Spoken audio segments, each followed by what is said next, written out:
এ মাঝি, এদিক দিয়ে কই নিয়ে যান? আরে মিয়া, যদি সোজা যায় তো লাগবে 3 ঘন্টা, আর যদি এই দিক দিয়ে যায় লাগবে মাত্র আধা ঘন্টা, বুঝো? আরে এদিক দিয়ে তো ডাকাত আছে। আরে মিয়া, 3 বছর ডাকাতের লাগে আমার দেখা হয় না, আর আমি ডাকাত পালি। এই যে হালুসাট আছে, ডাকাত আলি পিটাবো। সরে তো সরো।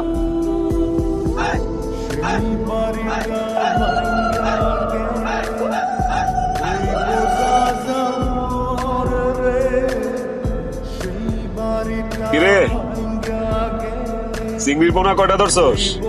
ডাকাতি করে তুই কয় টাকা পাইছস? আমার একটা কথা কত, আমি তো ডাকাতি করতে গেছি, তুই জানলি কেমনে? তুই এই তথ্য করতে পাস আমার এখন? সব খবর আমার কাছে। মানুষের থেকে না খায়া এরকম করে ডাকাতি না কইরা নিচে কিছু করে খেতে পারস না? রগে রগে চিনোস, তাহলে তেটাও বুঝার কথা যে ডাকাতি আমার রক্তে মিশে গেছে গা। রক্তের স্রোত আর নদীর স্রোত কোনদিন বেমানি করে না।